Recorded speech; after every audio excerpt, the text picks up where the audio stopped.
Bonjour à tous et à toutes, bienvenue dans mes carnets de marche. Je suis ravie de vous accueillir aujourd'hui.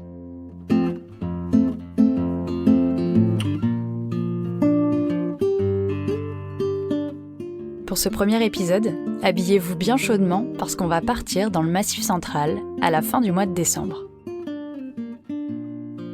Je ne sais pas si vous connaissez cette région qui s'appelle la montagne bourbonnaise, mais en tout cas, c'est là-bas que je vous emmène. Allez, c'est parti!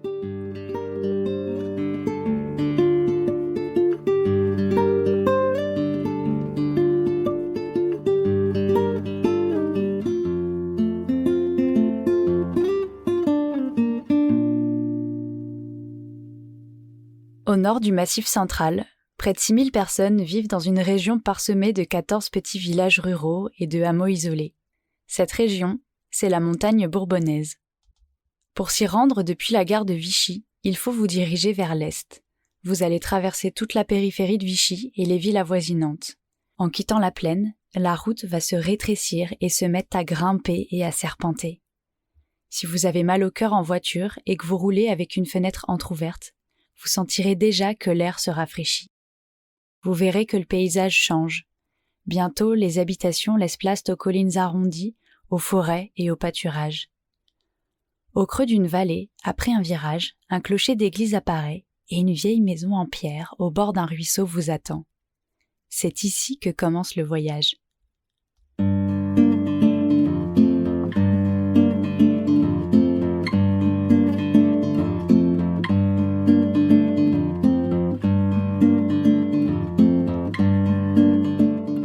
Tout est blanc dehors. La neige a recouvert le jardin, la terrasse, les arbres.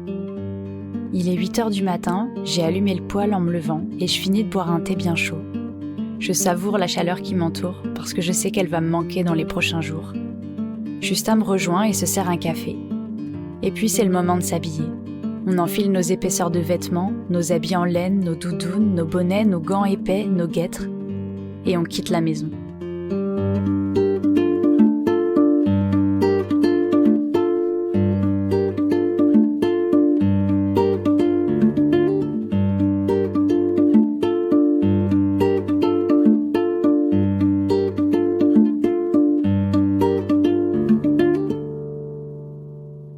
La petite route grimpe directement dans la montagne. On dépasse les dernières maisons et la route se transforme en chemin forestier. Au fur et à mesure qu'on monte, il y a de plus en plus de neige. Autour de nous, il y a des plantations de sapins Douglas, des arbres sombres plantés en ligne qui s'élancent vers le ciel gris. Sur ma droite, j'entends les voix lointaines de quelques personnes qui travaillent dans une allée. Et surtout, on se dépêche de dépasser le tracteur garé au bord du chemin, dont le moteur fait un bruit assourdissant.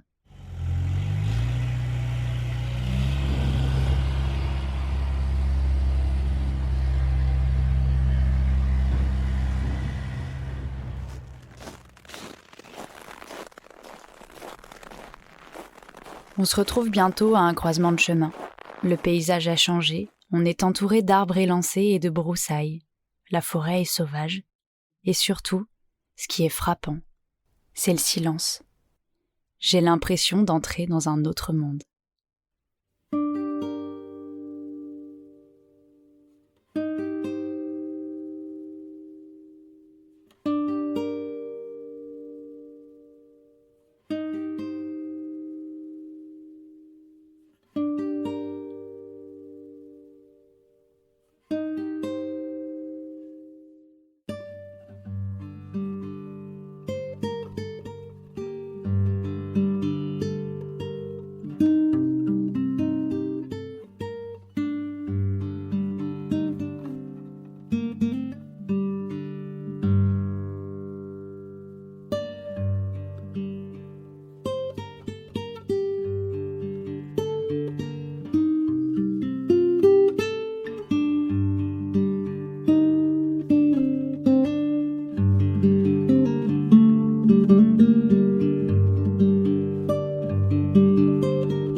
On prend la direction du nord qui nous fait traverser la forêt.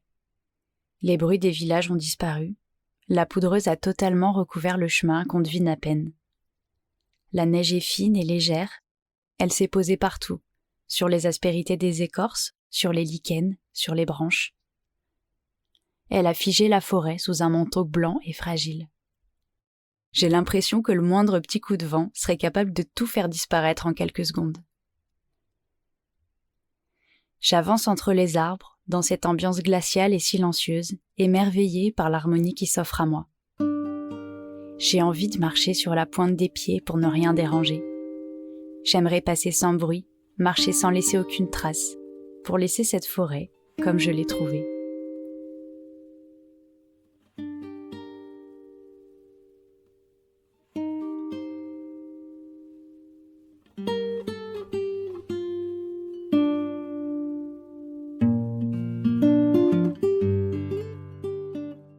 Dans l'après-midi, on traverse des paysages vallonnés. C'est pas difficile de marcher malgré la neige. On passe dans un petit village et quelques hameaux dans lesquels on ne croise jamais personne. Tout est désert. On dirait que la neige a endormi la montagne.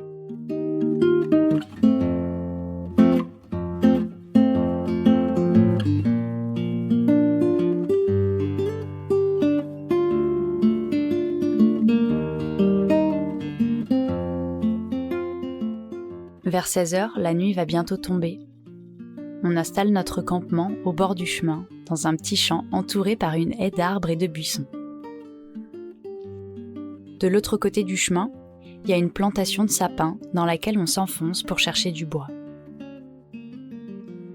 Je me sens pas très à l'aise à déambuler dans les allées sombres et rectilignes.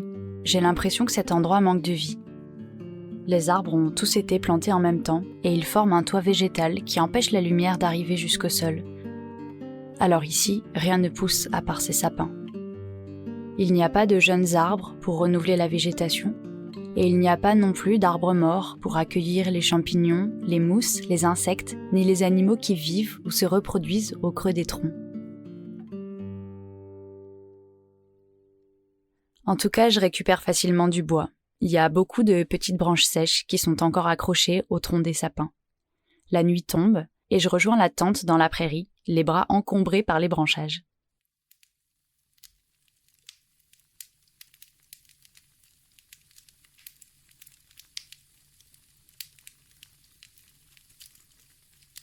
À part démarrer le feu, préparer le repas et manger, on n'a pas grand-chose à faire. La soirée passe tranquillement. Il y a une ambiance particulière ce soir-là. La lune fait rayonner la neige qui renvoie une lumière argentée partout autour de nous. Cette lumière blanche contraste avec le petit halo chatoyant de notre feu. C'est un moment que j'apprécie particulièrement. Les bûches plus humides émettent des sifflements, d'autres claquent sous l'effet de la chaleur.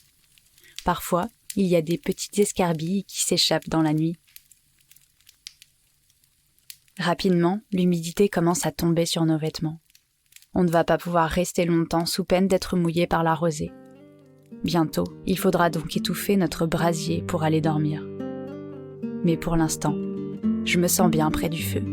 J'ai même pu sortir mes pieds de mes chaussures humides pour les faire sécher.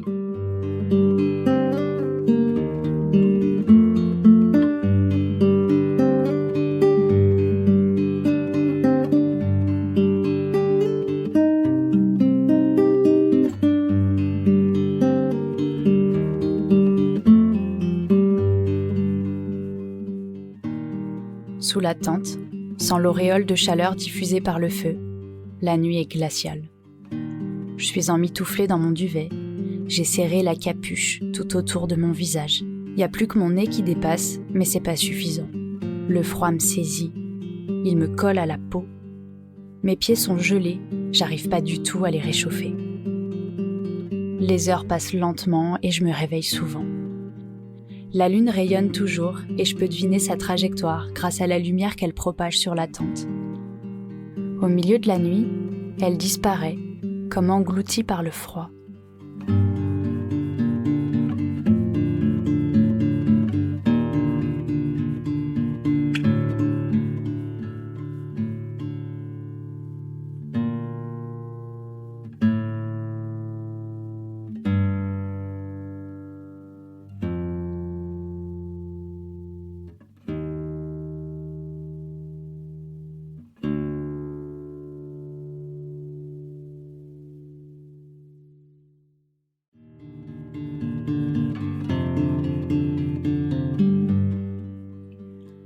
Heureusement, celle que je n'attendais plus finit par arriver. L'aube pointe le bout de son nez. Je remarque le subtil changement de lumière au travers de la toile de tente. Alors je me lève. J'ai à peine besoin de m'habiller parce que j'ai dormi avec tous mes vêtements. Je glisse mes pieds dans mes chaussures glacées et une fois dehors, je fais chauffer de l'eau pour préparer un thé. Je sais que ce petit geste me procure toujours un grand réconfort et que ça me fera du bien après la nuit que je viens de passer.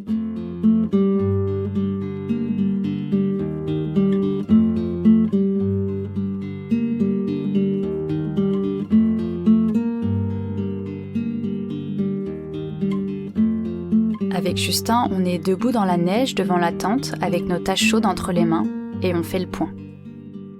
On est un peu embêtés parce que d'un côté il y a Justin qui n'a plus du tout envie de passer une nouvelle nuit sous la tente mais qui se sent un peu gêné d'écourter la rando, et de l'autre il y a moi qui veut pas forcer Justin mais qui aimerait continuer encore un peu, au moins pour une nuit, parce que ce soir c'est le réveillon du jour de l'an. Je me sens fatiguée mais j'ai encore suffisamment d'énergie et surtout j'ai envie de passer le réveillon dans la montagne. C'est un petit rituel que j'ai instauré depuis plusieurs années. Plutôt que de décompter les secondes avant minuit, je dors dehors et je regarde le soleil se lever le 1er janvier.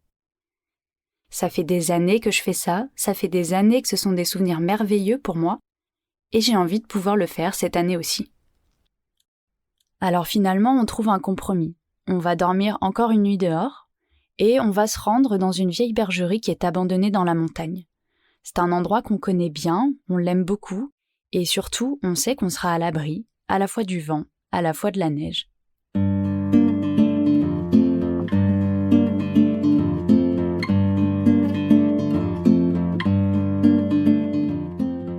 On prend le chemin du retour. On retraverse les vallées, les villages et les hameaux de la veille qui sont toujours aussi déserts. Il fait un peu plus chaud et on perd de l'altitude en plus.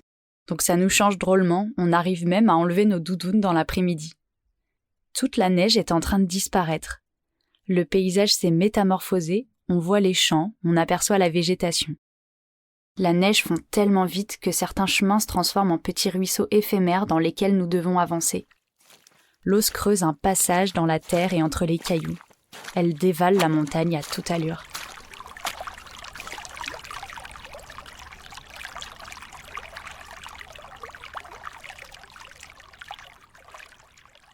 On aperçoit la bergerie en fin d'après-midi. Elle a été construite sur les hauteurs d'une prairie et offre une vue dégagée sur toute la vallée. Il faut imaginer un bâtiment carré, très sommaire, en pierre avec des murs épais de plusieurs dizaines de centimètres. Il y a 3 murs fermés, sans aucune fenêtre, et il y a le dernier mur avec une grande ouverture qui est encadrée par des pierres de taille. Au sol, c'est de la terre battue. Il y a quelques ruines de maisons juste à côté, mais plus personne n'habite ici depuis longtemps. Cette petite bergerie, c'est la seule qui est encore debout.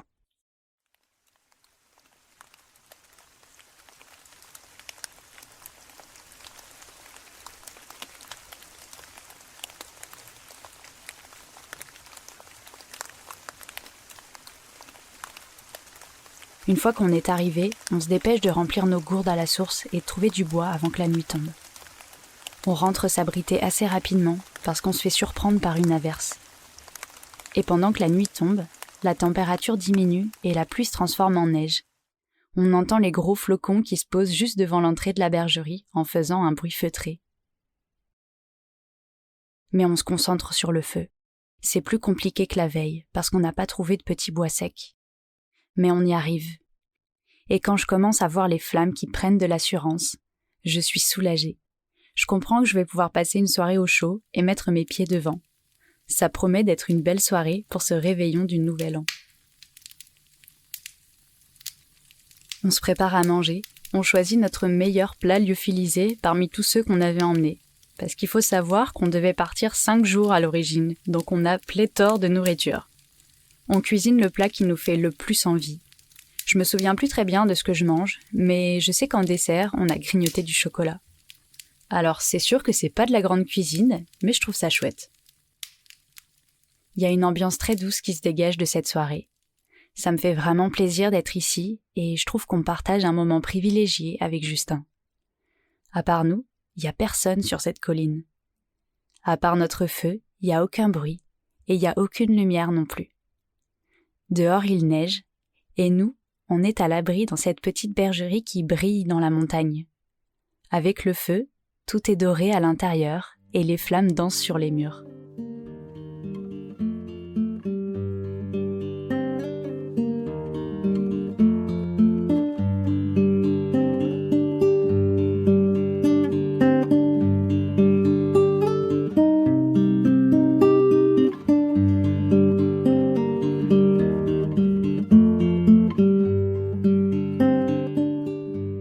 Le lendemain matin, on se lève avant le soleil et on va attendre le lever du jour sur le petit escalier à l'extérieur de la bergerie. On surplombe la prairie et dans le champ devant nous, j'aperçois des traces.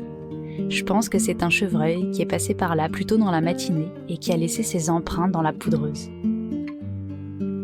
C'est trop nuageux pour voir le soleil, mais on sent que la lumière arrive petit à petit. Les nuages sont bas, le ciel est gris, mais c'est pas du tout un ciel terne. Il y a plein de nuances. Il y a des endroits plus clairs, d'autres qui sont plus foncés. On dirait presque que ce sont des drapés dans le ciel. De l'autre côté de la vallée, il y a ces champs qui sont devenus tout blancs. Et il y a quelques arbres solitaires avec des troncs qui, eux, sont restés sombres et qui contrastent avec la neige.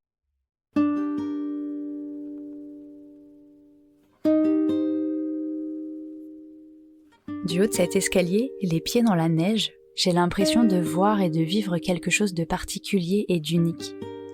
À ce moment-là, j'oublie le froid, j'oublie la fatigue, j'oublie même mes chaussures qui sont mouillées. Tout ça devient secondaire. La montagne est magnifique et j'aurais envie de rester là pendant des heures pour mémoriser le moindre petit détail du paysage.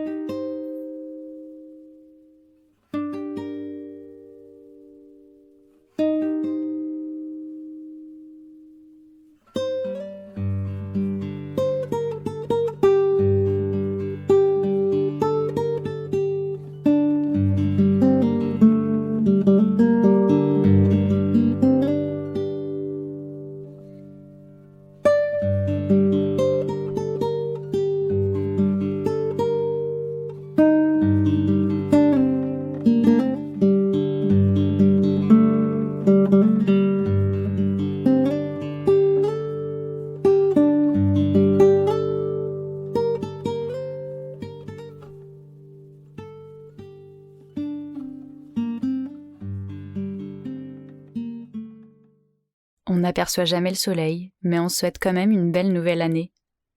Et c'est le froid qui aura finalement le dernier mot, c'est lui qui nous fera descendre de notre promontoire et nous diriger vers le village.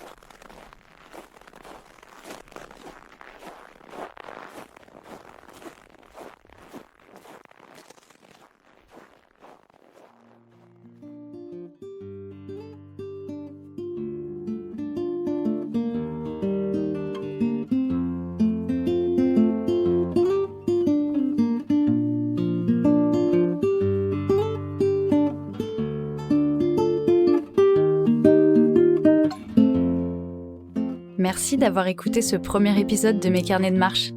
J'espère que vous avez aimé passer du temps dans la montagne bourbonnaise avec Justin et avec moi, et j'espère que vous n'avez pas eu trop froid aux pieds. Mes carnets de marche est un podcast indépendant.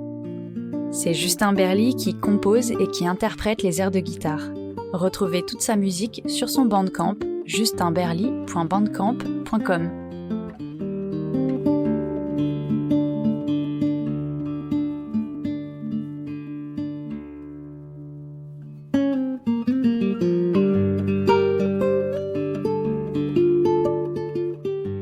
Moi, je suis Anaïs Dubreuil et je m'occupe de la réalisation et du montage. Vous pouvez retrouver plein d'informations et des photos de cette marche sur mon site deskilometraspied.fr. Les bruitages que je n'ai pas enregistrés moi-même sont libres de droit. Je mets les détails et les liens dans la description. Si l'épisode vous a plu, n'hésitez pas à en parler autour de vous. Le podcast est disponible sur de nombreuses plateformes d'écoute. En attendant le prochain épisode, portez-vous bien et je vous dis à bientôt pour une prochaine rando. Salut!